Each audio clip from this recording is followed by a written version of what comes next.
Well, my friends, we are deep into this series now.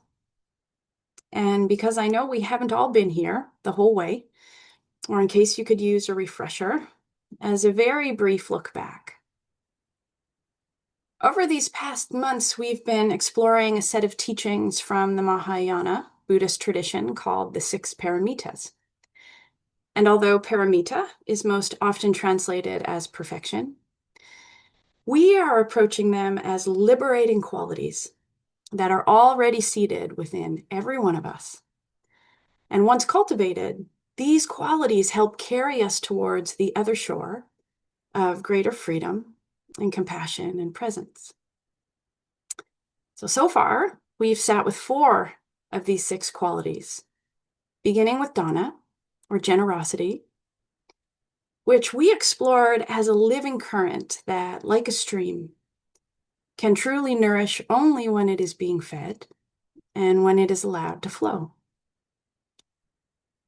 And then Sila brought us into wholeness, not ethics as rule following, but the practice of sensing where our inner knowing and our outer being may have kind of drifted apart.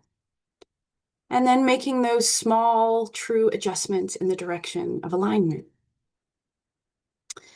Next was Kshanti, which asked us to stay and practice a patient, spacious inclusiveness with what is slow or difficult or unresolved. Kind of the way lichen grows steadily and persistently, widening at its edges in exactly the conditions it finds itself in. And then last time was Virya, which brought us into a different relationship with effort as energy that flows from love and aliveness rather than pressure or obligation, like a sea otter who embraces life with whole-bodied, joyful engagement. And today, we are arriving at the 5th paramita, which is Dhyāna. And Dhyāna is most commonly translated as meditation or contemplation. And before we go further in unpacking it, I want to acknowledge up front that there's something kind of interesting about arriving at the paramita of meditation in what could be called a meditation community, right? So considering all the time we have already spent practicing together and talking about practicing together, you might reasonably wonder what else there is to learn about meditation itself, especially because I've so often said there isn't one right way to practice, right? So to start, I'll say that there is a difference between meditation as something we do, so as a technique or a formal practice, and dhyana as a paramita. And today we will explore this quality not only as formal meditation, but as a quality of being, or the capacity to become steady enough to see clearly, both on and off the cushion. In our series opener, I described dhyana as the practice of turning inward, not as an escape, but as the ground from which wise action arises. And that phrase, so not as an escape, but as the ground, is where we're going to spend most of our time today. Because my experience has been that many people arrive at meditation, at least in part, as a way of getting away from something. So maybe away from the noise and the restlessness of everyday life, or away from our own difficult inner or outer weather. And look, there's nothing wrong with that. As we've often emphasized, rest and refuge are real and valuable gifts of the practice. But, I don't often say but, usually it's and, but I will go, but if that's all meditation is a tool for us to get away, we miss something important because we might not see what contemplation draws us towards. On the Bodhisattva path, which these paramitas are often said to support, the point, if you will, of this settling is not to become an oasis of calm by expertly avoiding life's storms or to remove ourselves from life in a way that we enjoy a solitary form of peace or equanimity or nirvana. But instead, the Bodhisattva's mission is to become deeply rooted and awake right in the messy middle of it, so that we can serve the well-being of the whole. And so we're going to go a little deeper in our quest to understand Dhyāna in this way. And I want to begin with an old story from the life of the Buddha himself. So by the time Siddhartha had left the palace and set out on the spiritual path, he had already tried many things. He had studied with revered teachers and mastered refined states of concentration, and then he turned towards severe asceticism, which was considered a highly respected spiritual path at the time. So things like fasting and exposure and really pushing the body to extremes. But despite all of this effort, the freedom he was seeking had not come. And then one day, he was near the edge of collapse, and something unexpected happened. He remembered a moment from his childhood, sitting beneath a rose apple tree while his father plowed a field nearby. And as he sat with that memory, he recognized a state of deep meditative absorption that had arisen naturally. So not through self-punishment or force or any kind of spiritual ambition, but through a kind of collected, easeful presence that was steady and embodied and even joyful. And sitting there, in that moment, he was more awake to his exhaustion and his depletion after the way he had been practicing. He wondered, could this be the path? So not the striving or the severity, not the idea that freedom had to be achieved by overriding the body or conquering the mind, but this quality of clear, pure presence that had arisen so naturally in an ordinary moment under a tree.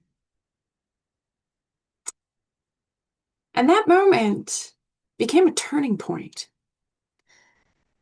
Siddhartha recognized that his steadiness wasn't indulgence or escape. It was a wholesome condition for awakening. And so he began to restore his strength. He went and had a good meal. And from there, he continued on his path of waking up. I find this story really inspiring because it reframes the path in such a powerful way. Dhyāna was not something that Siddhartha had to manufacture by force. That seed was already there, and it had been since childhood. So his practice was to remember it and to trust it, and then to cultivate the conditions in which it could arise again. And I have to say, this story really checks out in my own experience. I've shared before, as a child, I spent a lot of time outside. And there, a sincere, embodied presence just seemed to happen, even though I did not have that language for it at the time. And you might think back on being young in your own life and potentially take a note from the Buddha and think about being outside. and how that felt. I can really still viscerally remember. But then for me, life got really busy as I got older, and over time, I became disconnected. So not only from the natural world and that kind of easeful presence, but from anything resembling inner steadiness. When I eventually came to formal meditation practice in my early 20s, anxiety had become my default state. And I tried really hard, a lot of efforting to find my way back to presence through discipline, through rigor, through rigidity. I wanted to get it right. And while the practice benefited me, underneath it, I was driven a lot more by fear and striving and perfectionism than I was by compassion and ease. And then I moved to this island where I live today. I started spending a lot of time playing outside again. And something I had been laboring to cultivate on the cushion just kind of found me in the forest. Not because I manufactured it, but as this way of being that I remembered as part of who I was, right? And this is one reason that I find nature so often offers us a short path to presence. Because we are nature, something in the nervous system recognizes the natural world as home and source. And in that recognition, something relaxes. And we can begin to sense that the capacity for awareness isn't something we have to achieve or earn. It's something that we already are. We always have been.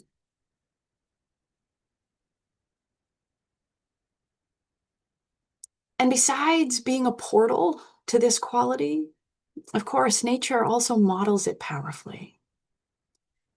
And today we're going to explore a very classic example and bring to mind a pool of water. Okay. So it could be a lake, or a pond. It could even be a big puddle after a heavy rain. It doesn't matter the size of the body of water. But you might reflect on this. And as you've likely witnessed, I have many times when water is disturbed, so by wind or rain, maybe a stone thrown into it or something moving through it, what happens? You can't see into it, right? So the surface becomes broken and choppy. The depth is also hidden. But what about when water settles? Think about that. Just imagining a really still pool of water. When the surface becomes a mirror. So what is above and around it is reflected with clarity. And at the same time, you can see into the water. You might see the stones or the plants at the bottom, little life forms moving through the depths. So there is a kind of seeing in multiple directions at once.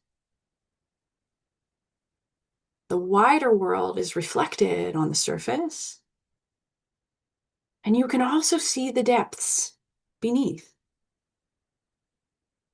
And that doesn't happen because the pool becomes empty, but because it is settled enough to reveal what is already there.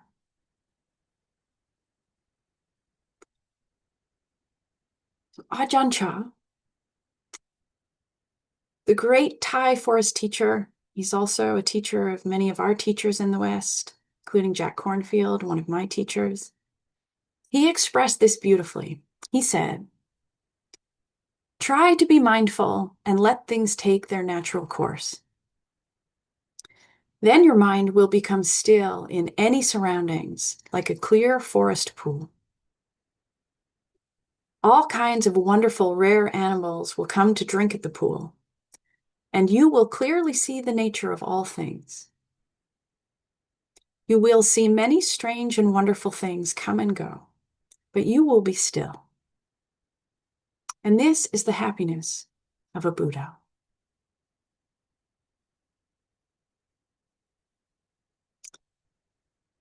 So I think what Ajahn Chah is pointing to is a kind of stillness that draws life toward it as an invitation rather than escape. And from within that settled quality, we can see clearly. So both above and beneath the surface. And this is dhyāna.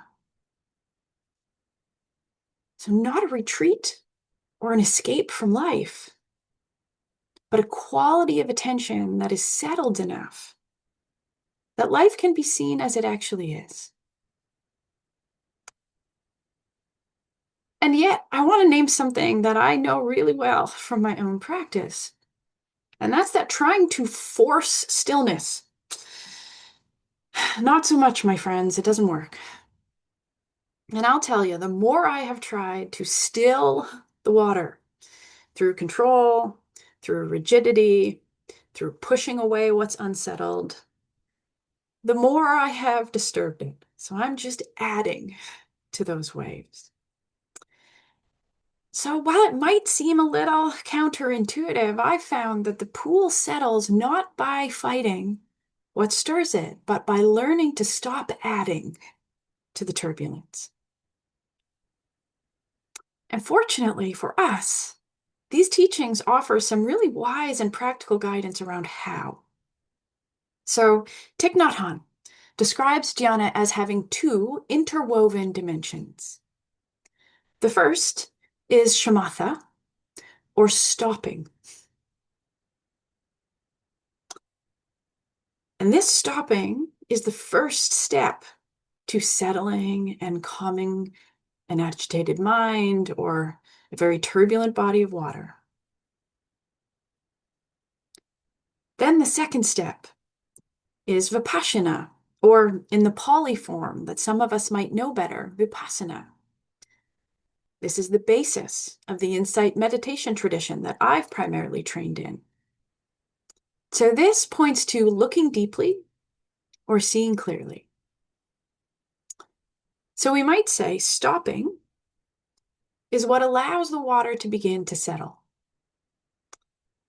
And looking deeply is what becomes possible once the water is clear.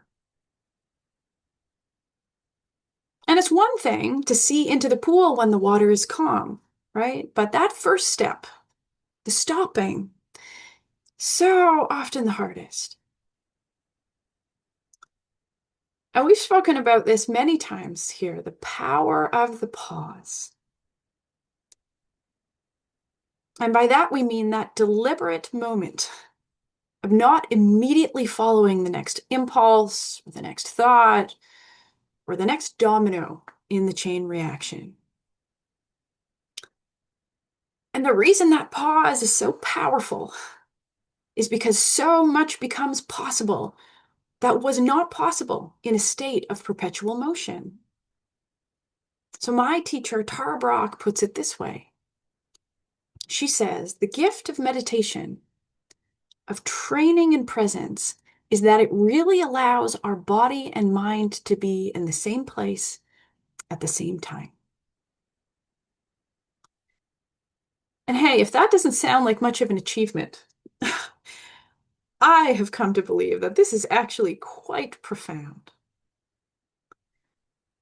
As we know, one of the body's superpowers is that it's always here. But the mind, at least my mind,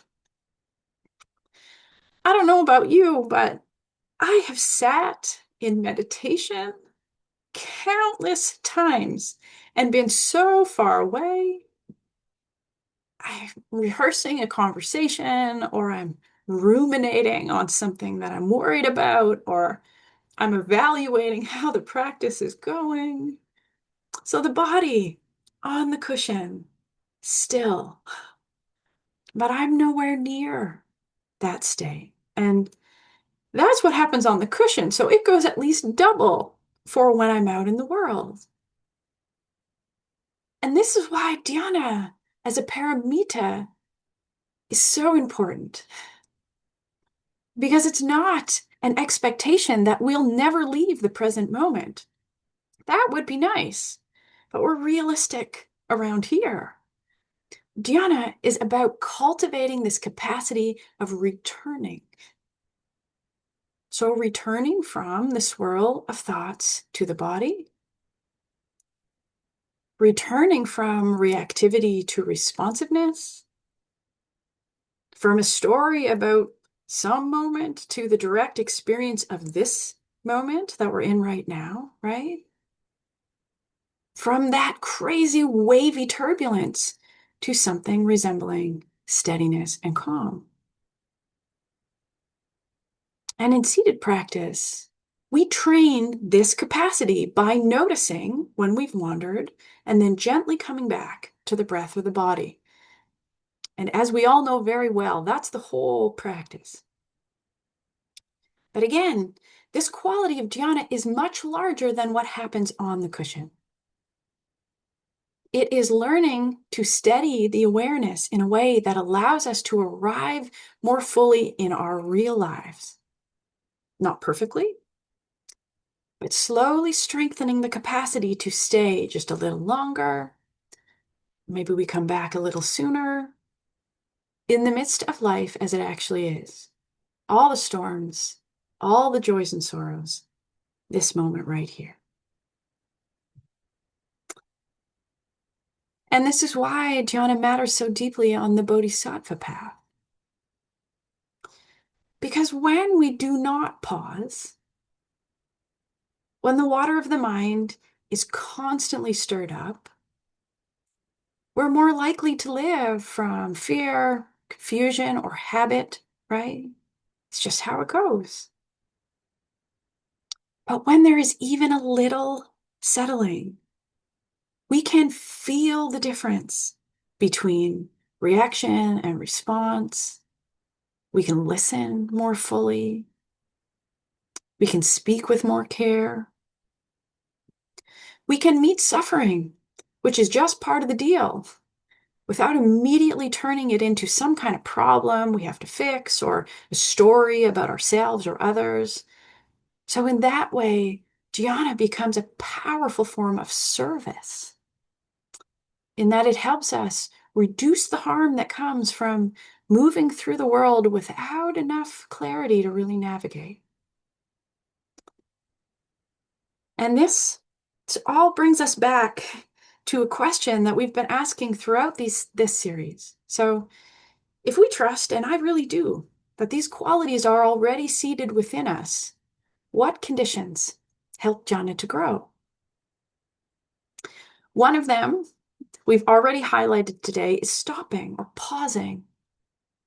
So just creating small breaks in the momentum of doing and reacting and planning, fixing, scrolling, little pause.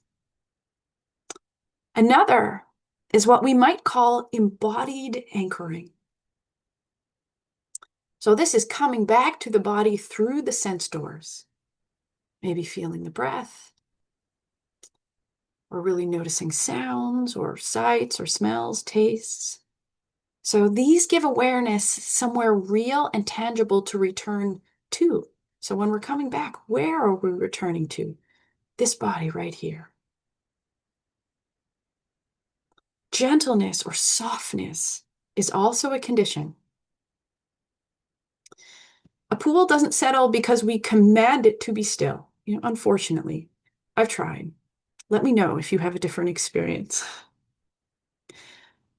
But in the same way, dhyāna is nourished by non-forcing, so less pushing, thoughts or circumstances away, or less judging ourselves and others, and more softening in our bodies and our hearts and our minds. And simplicity helps too.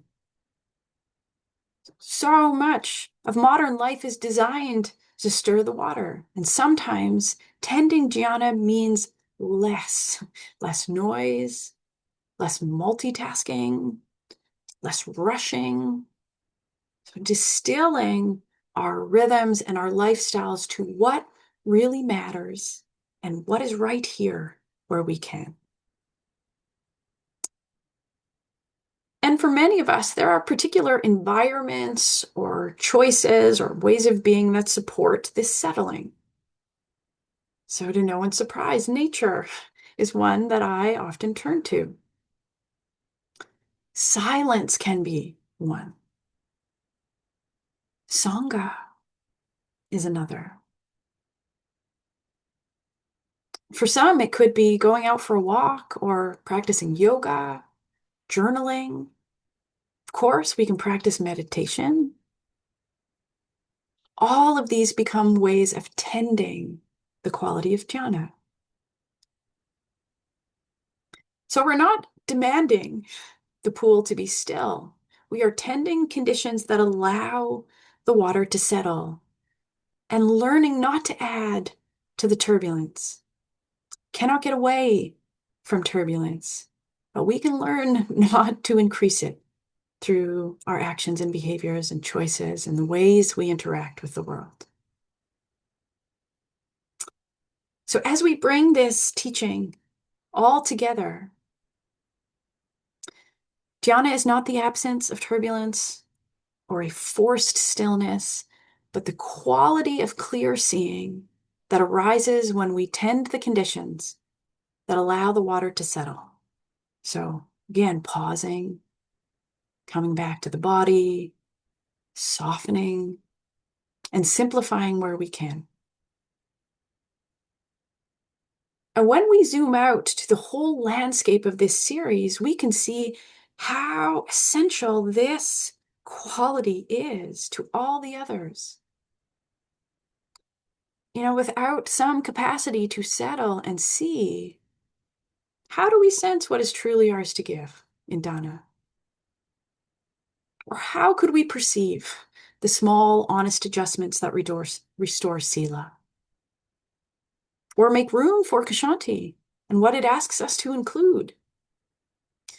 Or distinguish virya's love-fueled energy from pressure or striving, right? So dhyana steadies the whole field. And when awareness is steady, clearer seeing becomes possible. And when seeing deepens, wisdom has ground.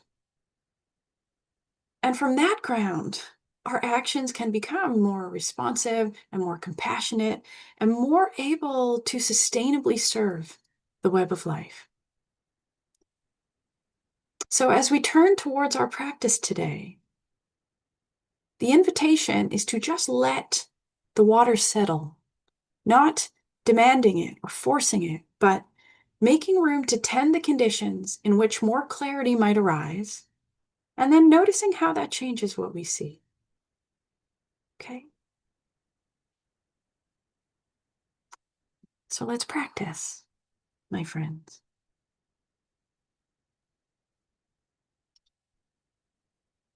And I'll invite you to do whatever is needed to prepare the body for this period of stillness.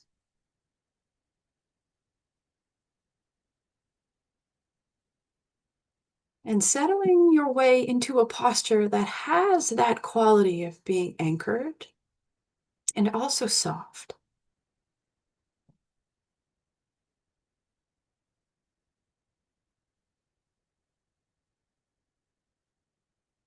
And when you're ready, you might allow the eyes to close, or you could soften the gaze.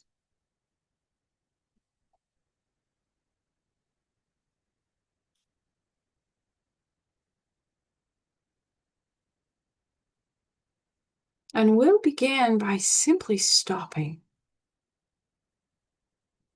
So letting the body become still.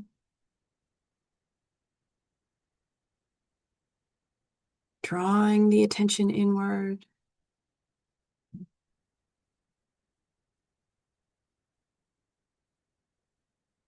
And just setting the intention to be here for this practice.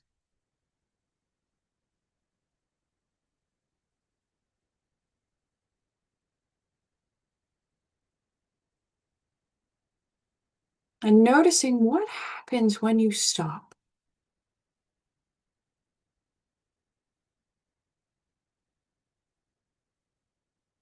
When you shift into that intentional space of pause.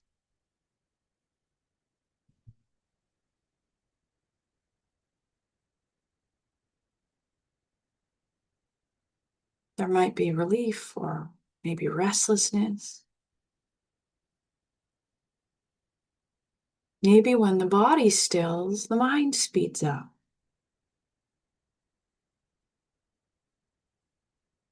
So none of it is right or wrong, just noticing whatever is here.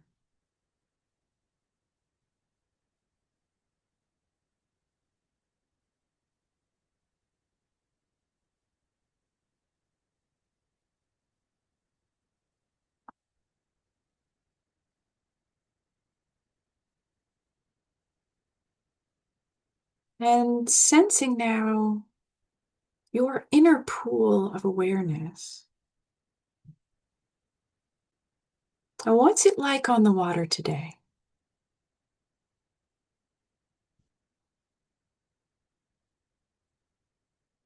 Is the surface quiet or maybe choppy?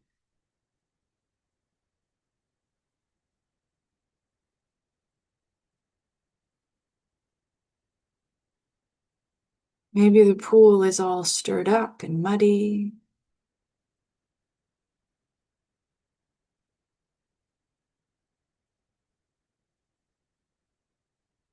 Perhaps it feels quite still and reflective.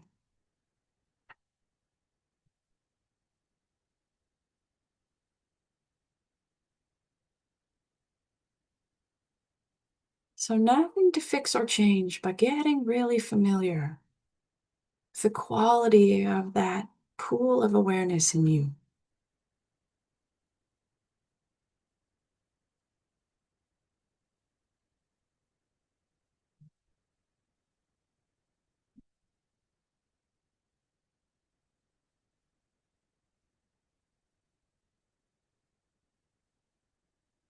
And now gently inviting the conditions that support dhyāna.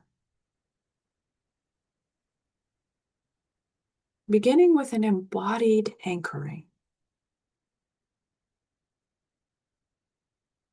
So letting awareness return to something that is real and immediate.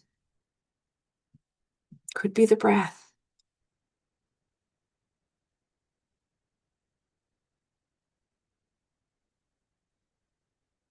Perhaps sensations, the hands, feet.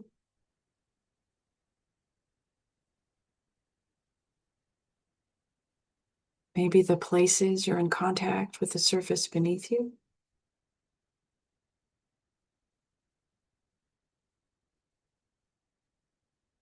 Maybe it's sounds.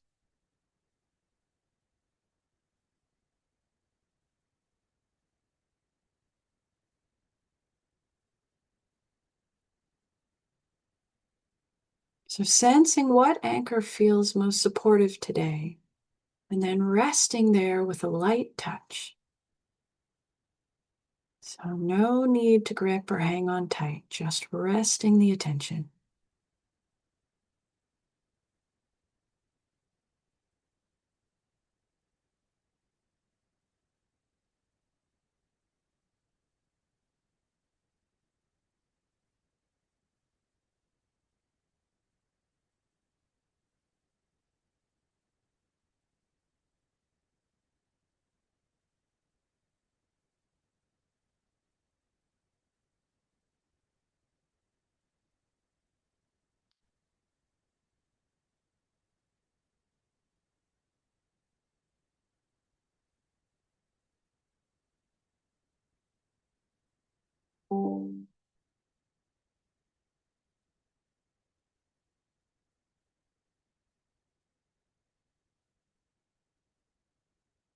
And now tending the condition of gentleness, softening.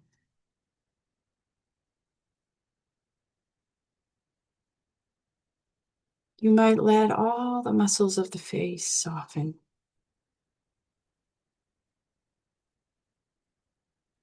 The cheeks, the mouth,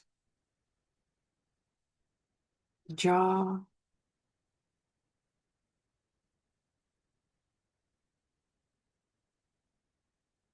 Inviting the shoulders to soften.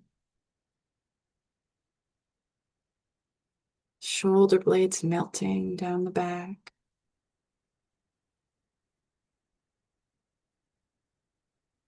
Arms hanging soft and heavy.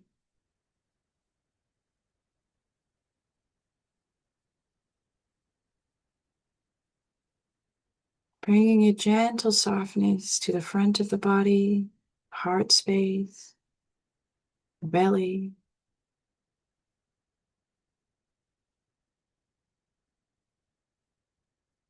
Softness in the hands. Nothing to hold.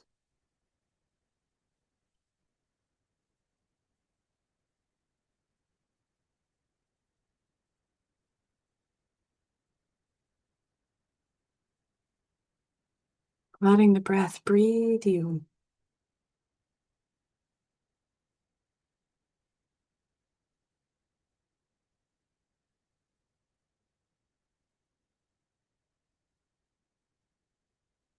And taking a moment just to go through your physical experience, your emotional experience, any thoughts, and bring a quality of softness wherever you can.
And finally, simplicity.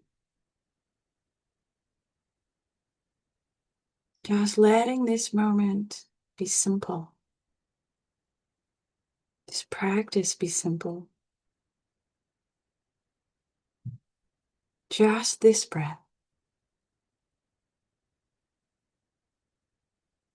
this body.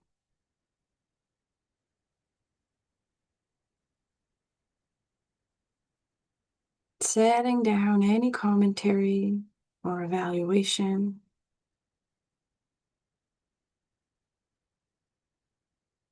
Any effort to have a good meditation or to try to figure something out.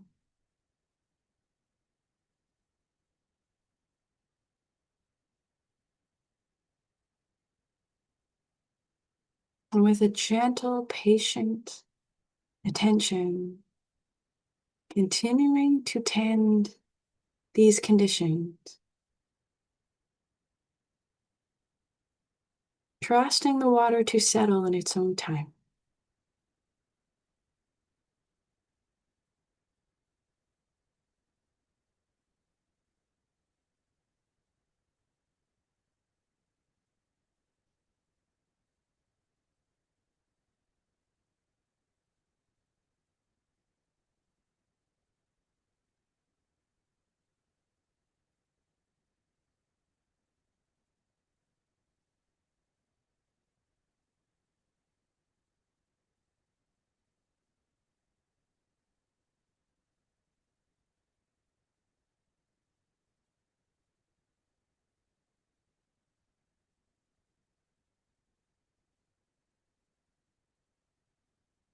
And as the water quiets even slightly,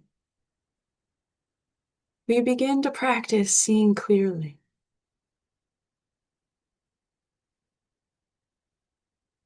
When nothing strong is calling your attention, you can rest with your anchor.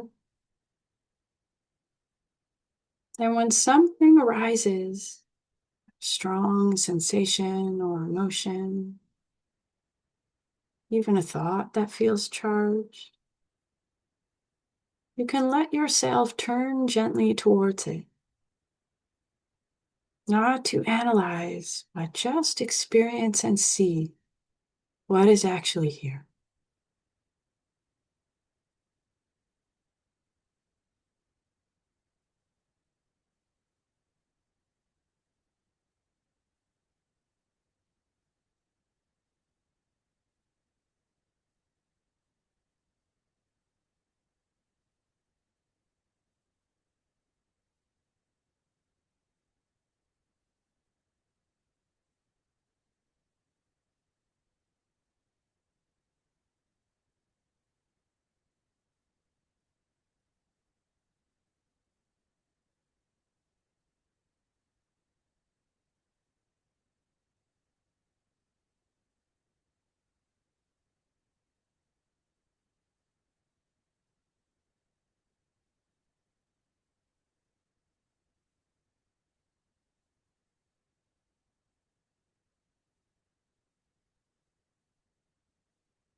And if the water gets a little choppy again, then it will, not adding to the turbulence with judgment or resistance, just noticing and again pausing, anchoring in the body with gentleness, letting the returning be simple.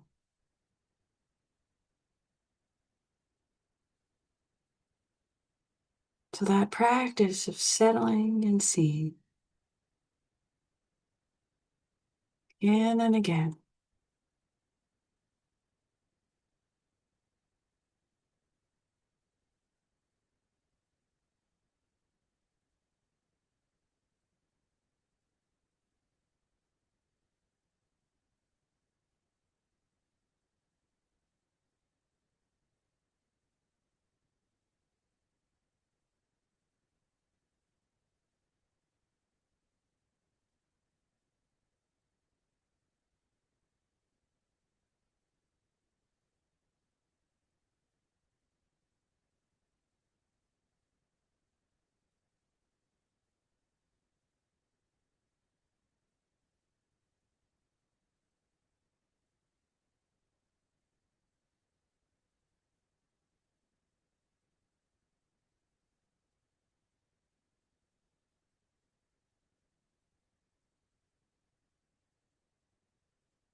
In these last moments of our practice, I'll invite you just to let go of any effort to see or to settle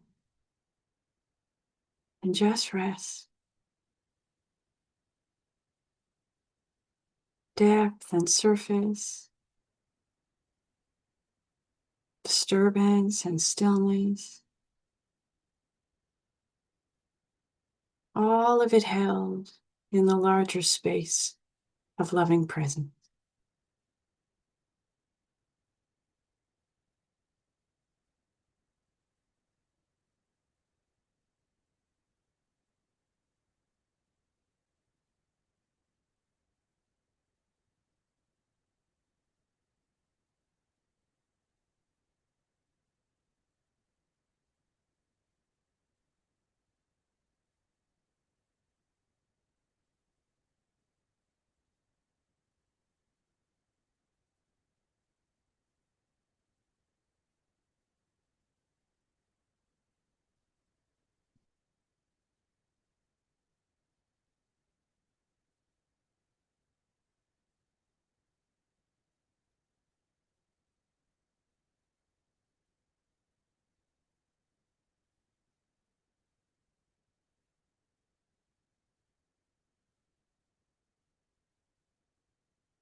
I'll close with a poem by Wendell Berry called The Peace of the Wild Things. When despair for the world grows in me, and I wake in the night at the least sound, in fear of what my life and my children's lives may be, I go and lie down where the wood drake rests in his beauty on the water, and the great heron feeds. I come into the peace of wild things, who do not tax their lives with forethought of grief. I come into the presence of still water, and I feel above me the day-blind stars waiting with their light. For a time, I rest in the grace of the world, and am free.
Greatest patience and tenderness, and I invite you to emerge very slowly from this practice. Perhaps deepening the breath,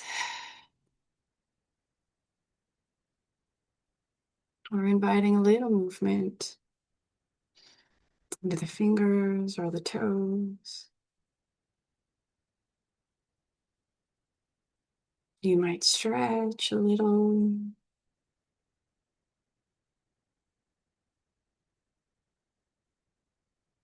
When taking your time and opening the eyes and reorienting with the space around you. And eventually, when you're ready, our shared space.